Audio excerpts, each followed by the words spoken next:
All right, welcome to lesson 5. Today we're going over APIs in ReactJS. Once again, it's the beginner track, hasn't changed. Here's where we are, third week. We're halfway through the content. And yeah, let's get into it. Help sessions always available. Our hour hasn't changed at 6 p.m. every Wednesday.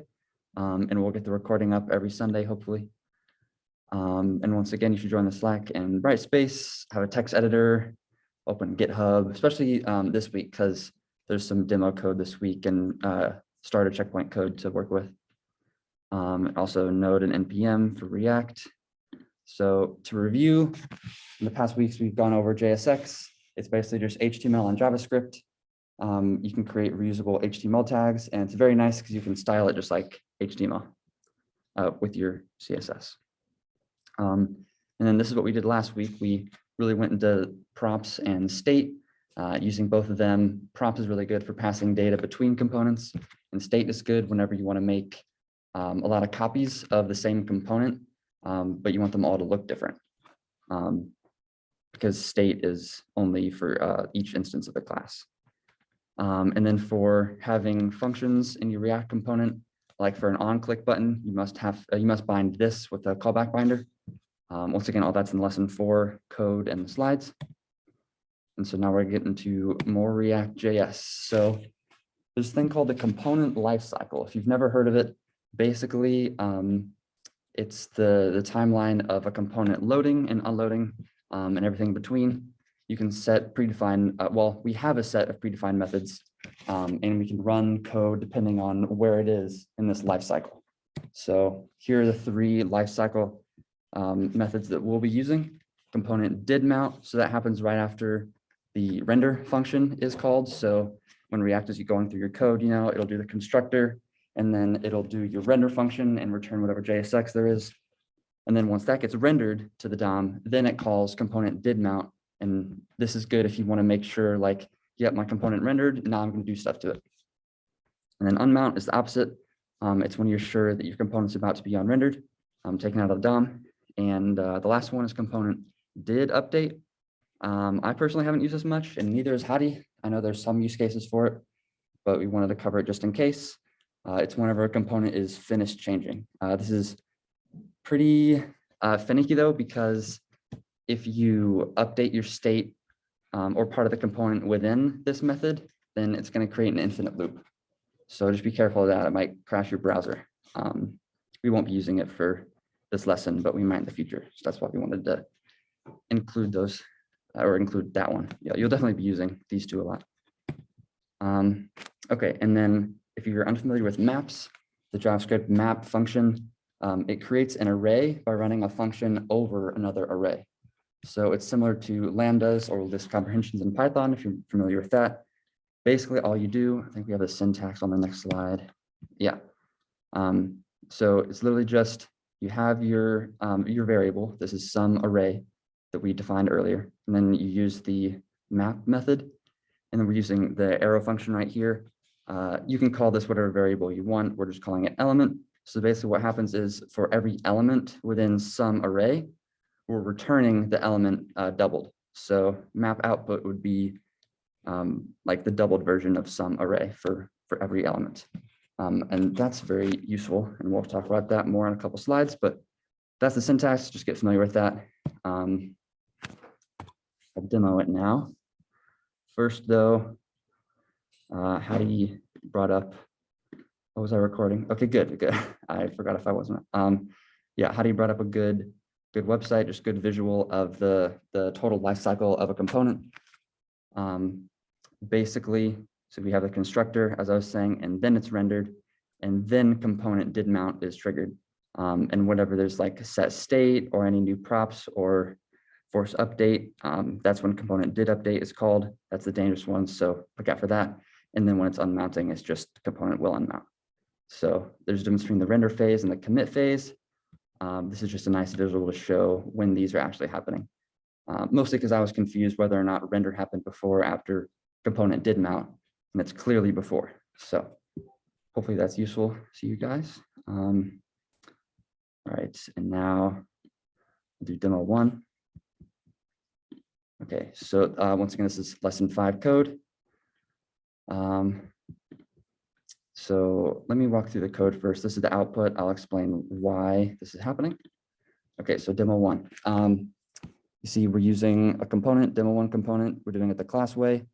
We have a constructor. We set up a state variable step.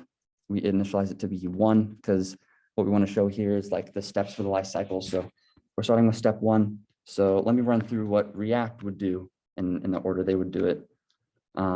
So yeah, like I said before, React runs the constructor and then it goes all the way down, runs the render function. So we're just going to be returning a p tag. I'm some JSX. This is step, and then whatever step it is. And then after the render function, then we know for sure that the component mounted. So then this is run. So then the console, it's going to print to the console, it's mounted, and then what step it is. And then we're going to update the state and increment the step by 1. And when you update the state, it will trigger this. It will go, the component has updated. This is step, and then whatever step it is. So the only thing we can't do then is update the step inside this this method, because like I said before, it's going to break your React, it's going to break your browser, it's going to cause an infinite loop of method calls. And then this is what happens whenever the component is unloaded.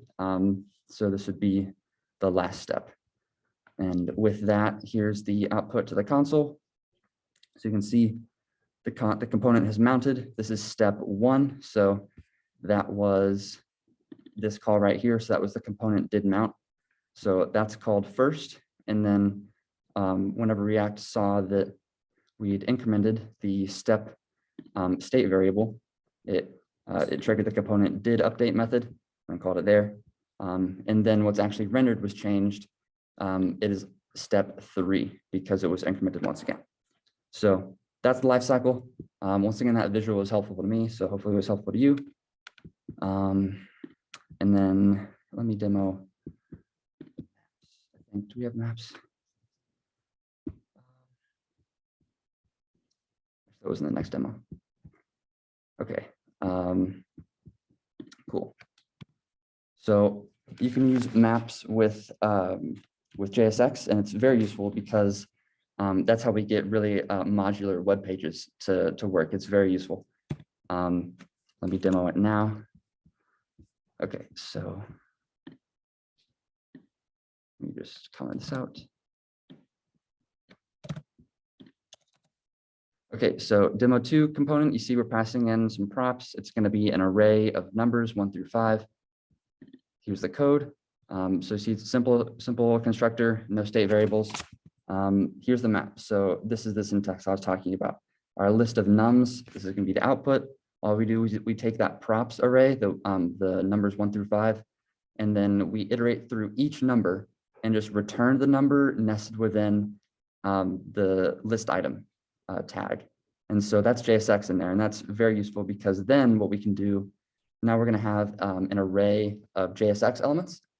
And then what React can do is we can put that array of JSX elements inside that unordered list tag, and then that counts as valid JSX as well. So we don't have to write out all 5 li tags. We wouldn't even have to specify how many li tag or how many numbers there were in our list. But it's still going to render the page. And as you can see, here they are. So 1, 2, 3, 4, 5. All we did was put in the numbers and then wrap them in LIs, and then JSX and React handled the rest. So that's how you use the map. It's very powerful, especially when you use very complex JSX statements there. So yeah, that is demo 2. I think that brings us to, yeah, so that brings us to checkpoint 1. So using the provided card component, map an array of information onto the card components that are rendered. So basically what I mean by that, you can see in the lesson 5 code, we have the card component here. All it's doing is rendering just the name prop variable we give it. But you see in the app, it's not included anywhere. I did import it for you guys, so all you need to do, I did put some hints there, so read that. But yeah, it shouldn't take very long. All you're doing is basically linking card.js to your app.js with some data. Very similar to how we did it in demo 2 just now. So with that, I will pause the recording and get to the checkpoint. Okay, so that was checkpoint 1. So now we're going to move on. We're going to get into APIs. So now we're going to merge what we did with maps with data that we don't hard code ourselves. So it's going to be very nice. So what is an API? It's an application programming interface. And honestly, that doesn't really mean anything to me. All it is, an API is basically a black box. You're specifying some sort of format for like input into this black box. And then the black box is going to specify how it's giving you data back based on your input. That's literally it. The reason an API is so important is because you don't need to know how it's taking your input and giving you back the data that you requested. So that means 2 independent teams can communicate with one another. And it's used literally everywhere on the web. Everything is an API basically. So that's a brief overview of APIs, just giving a request and then getting back data from it. And web-based APIs that we're going to be using. The way they give us data back from our requests is in the JSON format. So using the object notation, it's basically just key value pairs. That's it. And this is the API that we're using. Let me demonstrate how that works. So you go here, see it's called a Restful Pokemon API. The acronym for that is, it stands for Representational State Transfer. So basically all that means for us is we're requesting data with URLs. That's really it, just HTTP requests. That's what that means for us. So you can try it out just very quickly. See, this is how it works. You have all these different types of endpoints is what they're called. So see, this is an HTTP request that we're sending to this API. We're specifying we want a Pokemon, and then what Pokemon do we want? We could have the first Pokemon, or we could specify its name. So like Pikachu, and then it gives its abilities and a ton of like different stuff taken from the ROMs.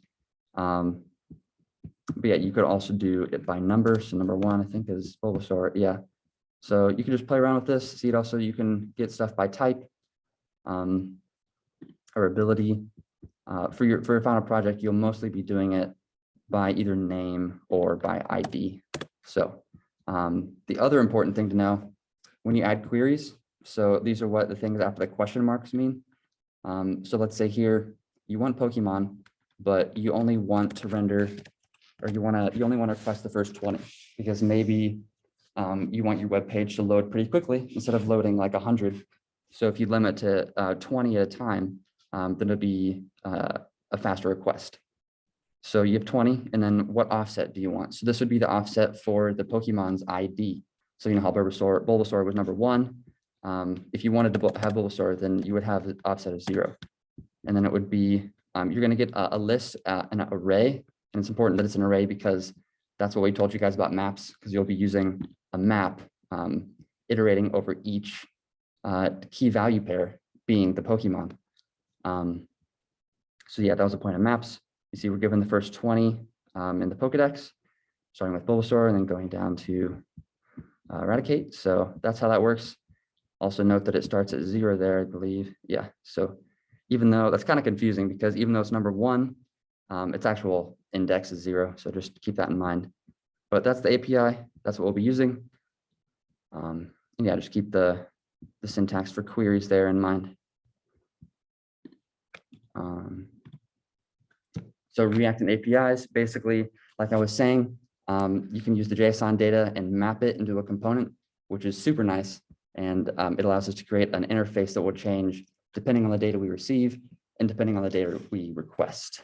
So now we'll get into demo 3. Okay, so I showed off that. So demo 3. See, it's a normal class component. We do have a callback binder this time, and we have a state variable. The callback binder, we have a function, get API data, and then we initialize an empty array for the Pokemon that we want. See, React is going to go down to the render function, and then all it's going to do is return an unordered list of the Pokemon. when it runs for the first time, like if we didn't have the get API data function, it wouldn't render anything because it's an empty array. But after this, we have the lifecycle events.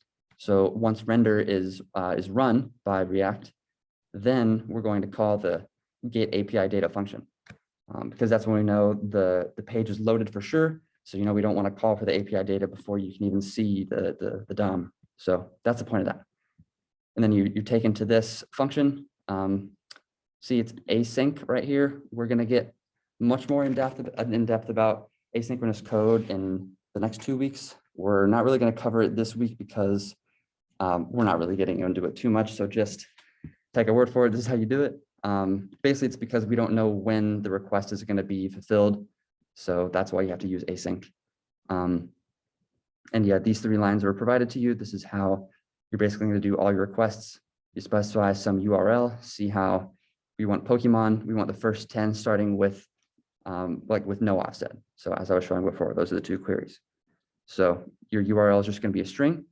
And then you give this string to the fetch method here. And then we're going to wait. It's another async identifier there.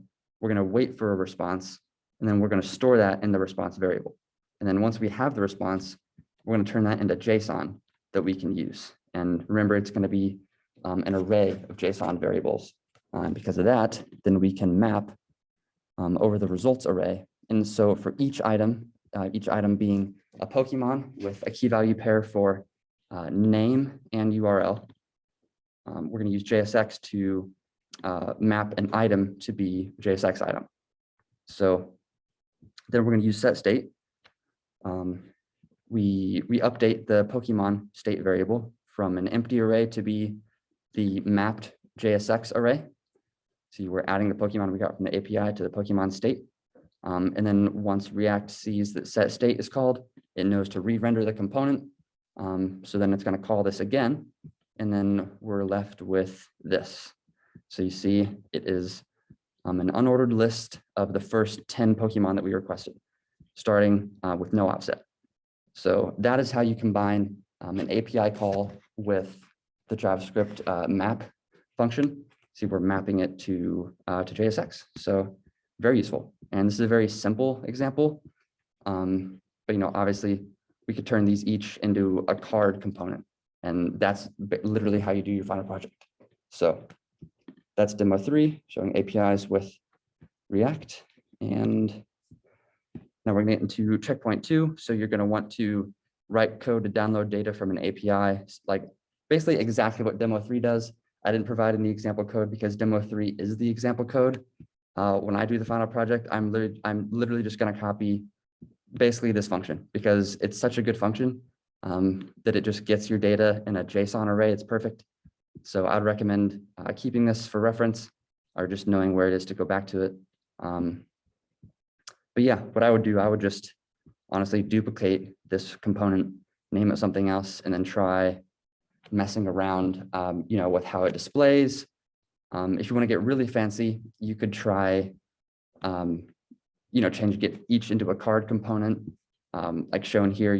This is very compartmentalized. You can just pass it stuff. So you could try doing that. But basically, the goal for this checkpoint is just get familiar with using APIs and maps inside of JavaScript. So that's it. We have like a whole hour and a half to do checkpoint 2. So I'll stop the recording soon. But once again, if you have any feedback at all, you can do it here, and we'll have the help session on Wednesday, and the recording of this should be up on Sunday. If you want to rewatch it again, and always the slides are on Brightspace. So with that, thank you all for watching. It's the end of the recording.